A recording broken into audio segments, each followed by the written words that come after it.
ली जियान की आज high school में पहला दिन था, इसलिए वो इस तरह से तैयार होके जाने वाली थी ताकि बाकी स्टूडेंट्स उसे कमजोर ना समझे, उसे एक हार्डकोर गर्ल की तरह ले। जीशु कहता है अगर कोई भी उसे बुली करे तो वो बस उसे एक बार बताए, फिर वो उसकी अच्छे से लेगा। लिंग शाओ तब उसके सर पे मारता है और ली जियान के पापा की सिखाई हुई बात याद करवा देता है, मतलब किसी से भी लड़ना झगड़ना नहीं चाहिए। ली जियान के पापा उसे डांट के कपड़े चेंज करवाने भेजते हैं। फिर तीनों स्कूल के लिए निकलते हैं। रास्ते में उनकी मुलाकात एक दादी माँ से होती है जो उनके मॉम के बारे में पूछती है, मतलब वो उनके मॉम को मिस करते हैं या नहीं। बाकी दो को तो इस सवाल से वैसी कोई प्रॉब्लम नहीं थी, पर लिंग शाओ को इस सवाल से बहुत इरिटेशन होती थी, उसका मूड बिगड़ जाता था। जीशु के मॉम का तो कुछ अता पता ही नहीं था। अपने मॉम की तबीयत का बहाना देके वो जीशु को ली जियान के पापा के पास जो छोड़ गई थी और दोबारा वापस नहीं आई। पर जीशु की मासी थी जो कभी कभी जीशु को आके देख जाती थी, उसके बारे में खबर ले जाती थी। उनके साथ भी ली जियान के पापा बहुत अच्छे से पेश आते थे, उन्हें जैसे कोई शिकायत नहीं थी जीशु के पालन पोषण को लेके। लंच टाइम पे सब एक एक करके घर चले आते हैं। लिंग शाओ आके ही ली जियान के कमरे में कुछ रखने जाता है जो जीशु के नजर में आती है। आज ली जियान बहुत खुश थी, उसके साथ आज कुछ नया हुआ था। सभी बहुत क्यूरियस होने लगते हैं कि आखिर ऐसा भी क्या हुआ उसके साथ जो वो इतनी खुश है। क्या उसने नए क्लास में नई फ्रेंड बनाई है? नहीं, ऐसा कुछ नहीं था। दरअसल ली जियान को पहली बार पीरियड हुए थे। वो बहुत टेंशन में थी कि सबको बहुत पहले हो जाता है, पर उसके अभी तक नहीं हुए थे। कहीं उसे कोई जेनेटिक प्रॉब्लम तो नहीं थी। उसकी बातें सुन के सबको बहुत ज्यादा ऑकवर्ड फील होने लगती है। अब ली जियान को समझाने वाला भी तो कोई नहीं था कि ऐसी लड़कियों वाली बात सबके सामने खुल के बताया नहीं जाता, खास करके लड़कों के सामने। उसके लिए तो ये लोग ही उसका सब कुछ थे, तो वो हर बात उनसे बेझिझक होके शेयर करती थी। पर इन लोगों के लिए ये एक ऑकवर्ड सिचुएशन थी। इससे बाहर निकलने के लिए जीशु ली जियान से कहता है लिंग शाओ ने उसके कमरे में कोई गिफ्ट रखा था तो वो जाके देखे। अब लिंग शाओ के लिए और भी ज्यादा ऑकवर्ड सिचुएशन हो जाती है, क्योंकि वो ली जियान के कमरे में पैड रखने गया था और वो बात भी ली जियान सबके सामने एक्साइटेड होके बताने लगती है। तब सब बहाना बना के अपने अपने रास्ते जाने लगते हैं। ली जियान के पापा उसे सबके सामने ये सब बताने से मना करते हैं और उसे अपने कमरे में जाने के लिए कहते हैं। अगले दिन ली जियान के पापा आंटी से पीरियड के बारे में एडवाइस लेने आते हैं। वो भी परेशान थे उसके लेट पीरियड होने से, पर आंटी उन्हें समझाती है इससे कोई प्रॉब्लम नहीं होता, किसी को पहले आते हैं किसी को देर में। बाद में वो ली जियान के ब्रा खरीदने के बारे में भी पूछते हैं तो आंटी इरिटेट होके बताती है अभी वो बच्ची है तो अभी जरूरत नहीं है। वो ली जियान के पापा को फिर से शादी ना करने के लिए ताने मारती है। स्कूल में आके ली जियान भागती भागती अनाउंसमेंट रूम आती है लिंग शाओ को बुलाने के लिए। लिंग शाओ भी अनाउंसमेंट सुन के जल्दी से भागता है। वहाँ दो लड़के इस लड़की को पैसों के लिए परेशान कर रहे थे। जीशु उसकी मदद कर रहा था। वो लोग जीशु पे चढ़ने लगते हैं तो ली जियान उसे बचाने आती है। वो तो उन दो बदमाशों को मार ही डालती, पर जीशु उसे रोक के रखता है। ऐसे में लिंग शाओ भी आ जाता है और वो दो लफंगे डर के वहाँ से भाग जाते हैं। जीशु ली जियान को डांटता है लिंग शाओ को बीच में लाने के लिए। ली जियान कहती है वो क्या करती, ऑफिस में कोई नहीं था इसीलिए उसे ये करना पड़ा। ये सुन के लिंग शाओ उसके सर पे मारता है तो ली जियान कहती है उसने सर पे क्यों मारा, अगर वो बेवकूफ हो गई तो क्या वो उससे शादी करेगा। लिंग शाओ कहता है क्या वो बेवकूफ है। फिर तीनों में बहस होने लगती है। पास ही जो लड़की खड़ी थी वो तो बस हैरान हो रही थी उनकी बॉन्डिंग देख के। ये तीनों तो उसे जैसे देख ही नहीं पा रहे थे, सब अपने अपने में ही बिजी थे और उस लड़की को छोड़ के ही वो जाने लगते हैं। टीचर इन तीनों को बहुत डांटते हैं और ऑफिस के बाहर खड़ा करके रखते हैं। बाद में वो लड़की इन्हें थैंक यू कहने आती है। इसका नाम शी था। ये ली जियान की क्लास की मॉनिटर थी, पर ली जियान को तो पता ही नहीं था। शी जब पूछती है उन्होंने उसकी मदद क्यों की तो वो तीनों एक साथ जवाब देते हैं, जिससे शी फिर से हैरान हो जाती है। ली जियान ने शी की मदद की थी तो वो उसे ट्रीट देना चाहती थी। ली जियान भी राजी हो जाती है। वो आइसक्रीम खाना चाहती है पर वो अकेली थोड़ी ना खा सकती थी, वो तो अपने भाइयों को भी साथ ले आई थी। शी उन दोनों को इनवाइट ना करने की वजह से माफी मांगती है। शी को लगा था कि वो तीनों कजन है या फिर अलग मॉम से है, फिर ली जियान उसे क्लियर करके समझा देती है। शी इन तीनों की हरकत देख के बार बार हैरान हो जाती थी। इस बार वो तीनों को एक दूसरे की आइसक्रीम खाते हुए देखती है। शी वॉज लाइक, कोई किसी का झूठा खाना कैसे खा सकता है, ये बस अपने में ही अटके नहीं रहते। वो तो शी का आइसक्रीम भी खा के देखते हैं और जबरदस्ती उनका भी उसे खिलाते हैं। स्कूल में पेरेंट्स टीचर मीटिंग थी तो सबके मॉम डैड आने वाले थे। शी कहती है अगर उसके अच्छे मार्क्स ना आए तो उसकी मॉम उसे सजा देती है, क्या उसके पापा उसे डांटते नहीं? लीजियान कहती है उसके पापा को उससे ज्यादा उम्मीद नहीं है। लीजियान उसे अपने पापा से मिलवाती है। शी की मॉम आके अपनी बेटी को उनके पास से ले जाती है क्योंकि लीजियान पढ़ाई में अच्छी नहीं थी तो उनकी बेटी को उससे कुछ फायदा नहीं होने वाला था। वो अपनी बेटी को फर्स्ट गर्ल से बात करवाने ले आई थी।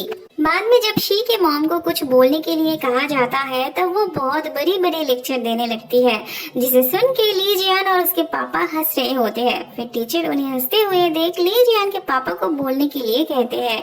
वो और क्या कहते, वो तो अपनी बेटी को पूरी छूट दे रखे थे, उस पर कोई भी प्रेशर नहीं डालते थे, उसे जो अच्छा लगता था वो उसे करने देते थे।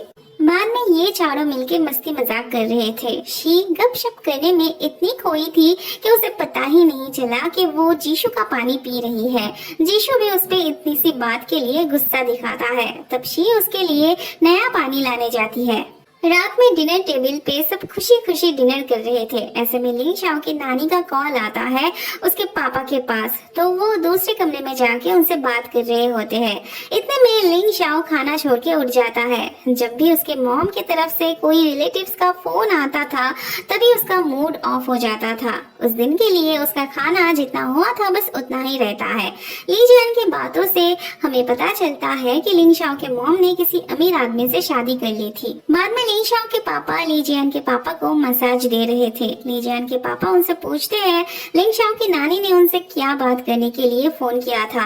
वो कहते हैं उनकी पत्नी की दूसरी शादी से जो बेटी हुई है वो उसे यहाँ भेजने वाली है स्कूल में भर्ती होने के लिए, तो वो उन्हें अच्छा स्कूल देख के उसकी भर्ती करवाने के लिए कह रही थी। ली जियान के पापा को ये सही नहीं लग रहा था, मतलब उन्हें ही क्यों? लिंग शाओ के पापा कहते हैं अब वो बुजुर्ग है तो वो उन्हें मना भी तो नहीं कर सकते। वो उन्हें ये बात लिंग शाओ को बताने से मना कर देते हैं। ली जियान लिंग शाओ के पैरों के पास बैठ के उसे खाने के लिए मना रही थी। लिंग शाओ खा नहीं रहा था तो वो उसके बेड पे जाके सो जाती है और कहती है जब तक वो नहीं खाता है तब तक वो नहीं उठेगी। फिर लिंग शाओ को खाना ही पड़ता है। पर अचानक से ली जियान लिंग शाओ के बेड पे जो कुछ भी था उसकी स्मेल लेने लगती है। उसे मदहोश कर रही थी उसका यूज किया हुआ चीजों की स्मेल। लिंग शाओ तब बहुत गुस्सा हो जाता है और उसे कमरे से जाने के लिए कहता है और दोबारा उसके और जीशु के कमरे में जाने से भी मना करता है। ली जियान तब गुस्सा हो गए खाना लेके चली जाती है। जीशु कहता है उसे डांटने की क्या जरूरत थी, बच्ची ही तो है। लिंग शाओ कहता है वो अभी 16 साल की हो गई है, बच्ची नहीं रही वो अब। शी की मॉम हर वक्त बस पढ़ाई के बारे में ही बात करती थी। वो अपनी बेटी को फर्स्ट गर्ल के साथ मिलने जुलने के लिए कहती है, उसके साथ दोस्ती बनाने के लिए कहती है और ली जियान से दूर रहने के लिए कहती है। वो तो अपनी बेटी को बर्थडे गिफ्ट भी शर्त पूरा करने पे देती थी। अगर वो क्लास में फर्स्ट आती तो ही वो उसे कैमरा देती। अगले सीन में हम देखते हैं जीशु का बास्केटबॉल कंपटीशन था जहाँ पे शी भी उसके लिए चीयर कर रही थी। वो तो जीशु को देख के ब्लश कर रही थी पर इन दो बंदरों को वो नजर नहीं आता। वहाँ लिंग शाओ के साथ उसकी मॉम मिलने आई होती है। उन्हें देखते ही लिंग शाओ को गुस्सा आने लगता है। जीशु भी दूर से उन्हें देखता है। फिर ये दोनों यहाँ आते हैं बात करने, मतलब जो माँ अपने बेटे को एक झटके में खुद से दूर कर दिया था आज उन्हें अपना बेटा याद आ रहा था। उनके अंदर हमेशा से अपनी बेटी खोने का दर्द था जो कि उनकी दूसरी शादी से दूर होता है जब दोबारा उनकी एक बेटी होती है। वो अननेसेसरी अपनी बेटी को लिंग शाओ की बहन कहती है, पर लिंग शाओ को उनसे या उनके किसी भी रिलेटिव से कोई रिश्ता नहीं रखना था। वो अपने परिवार के साथ खुश था, पर उसकी मॉम को अपने मॉम होने का हक जताना था। चाहे वो माने या ना माने, उन्हें अपनी इच्छा उस पर थोपना ही था। ये दोनों लिंग शाओ के आने का इंतजार कर रहे थे। जीशु को बहुत गुस्सा आ रहा था। ली जियान उसे उसके मॉम के बारे में पूछ के और भी गुस्सा दिला देती है, पर अकेले में वो अपने मॉम को मिस कर रहा था। लिंग शाओ ली जियान को तब से बाहर इंतजार करते देख वहाँ से चला जाता है। बाहर जाके वो ली जियान को लेके चला जाता है। ली जियान लिंग शाओ को तो छोड़ती ही नहीं। वो उसे मना करता है बार बार, क्योंकि अगर टीचर देख लेते तो उन्हें स्कूल स्टूडेंट्स कपल समझ के पनिशमेंट देते, पर फिर भी ली जियान सुनती नहीं। एट द एंड टीचर देख ही लेते हैं, तब भी दोनों भागने लगते हैं। लिंग शाओ के पापा अपनी एक्स पत्नी से अच्छे मूड में ही मिलने आते हैं, पर जब सुनते हैं वो लिंग शाओ से भी मिलने गई थी, तब उनका गुस्सा सर पे चढ़ जाता है। लिंग शाओ की मॉम ऐसे हंस हंस के बात कर रही थी मानो जैसे कुछ हुआ ही ना हो, पर उनकी बेवजह लिंग शाओ की मॉम होने का दावा करना उसके पापा को गुस्सा दिला रही थी। ऊपर से वो ली जियान के पापा के प्यार को पैसों से जज कर रही थी। मतलब वो ये बात मानना ही नहीं चाहती थी कि वो भी लिंग शाओ के पापा थे। उन्होंने पैसे लेकर उसकी देखभाल नहीं की, बल्कि अपने खुद के बेटे जैसे देखभाल की। लिंग शाओ के पापा उन्हें अच्छे से समझा देते हैं कि ली जियान के पापा भी लिंग शाओ के पापा है। उसके बाद वो एक पल के लिए भी वहाँ नहीं रुकते। ये सब दुकान पे थे। थोड़ी देर बाद लिंग शाओ के पापा आते हैं। वो लिंग शाओ से कुछ पूछते भी नहीं और बताते भी नहीं। ली जियान के पापा को वो अलग से बात करने बाहर ले जाते हैं, फिर उन्हें सब बताते हैं। ली जियान के पापा भी हैरान हो जाते हैं लिंग शाओ के मॉम की यूं हक जताना देख के। रात में लिंग शाओ अपनी बहन को लेके सपना देखता है। ये उसके लिए नाइटमेयर थी। बचपन से वो शायद बहुत बार ये सपना देख चुका था। उसके अंदर से ये डर अभी तक नहीं गई थी। अगले दिन स्कूल से आते वक्त बारिश हो रही थी, पर ये दोनों बंदर लिंग शाओ के मना करने पर भी दूसरों के छाता लेके भाग जाते हैं। दुकान आके ये लोग लिंग शाओ की नानी को देखते हैं। वो उसके बहन को भी साथ लेके आई थी। मतलब मान ना मान, मैं तेरा मेहमान। हद होती है भाई। ये लोग अपनी तरह खुश थे, पर लिंग शाओ की मॉम को और उनकी फैमिली से ये बर्दाश्त नहीं हो रही थी। अरे उसे नहीं चाहिए थी कोई बहन, पर फिर भी जबरदस्ती उसे मान लेने के लिए नानी माँ फोर्स करती है। वो भी ली जियान के पापा के बारे में उल्टा सीधा बोलने लगती है। वही एक बात, वो उसे पैसा लेके बड़ा किया है। अब तक तो ठीक था, पर अब लिंग शाओ के बर्दाश्त के बाहर चला जाता है। वो अब नानी माँ से झगड़ा करने लगता है। फिर नानी माँ उसे मारने लगती है तो ली जियान बीच में चली आती है। वो नानी माँ को उन्हीं की भाषा में जवाब देती है। फिर नानी माँ उस बच्ची को यही छोड़ के चली जाती है। क्या जबरदस्ती है यार। बेटी भी मॉम पे गई थी। मॉम ने बचपन से उसका भैया कह कह के ब्रेन वॉश कर दिया था, तो मॉम को भी अपना बेटा चाहिए था और बहन को भी अपना भाई। मॉम वाज लाइक मेरा बेटा सिर्फ मेरा है, बहन वाज लाइक मेरा भाई सिर्फ मेरा है। ली जियान कोई नहीं है, उसका कोई हक ही नहीं बनता उसके भाई के ऊपर, पर उसके कह देने से कुछ नहीं होता। लिंग शाओ इरिटेट होके खुद भी जाने लगता है और साथ में उन दोनों को भी चलने के लिए कहता है, और बहन अपने भाई के साथ जाने के लिए रोने लगती है। दोनों पापा मिलके उसे संभाल नहीं पा रहे थे।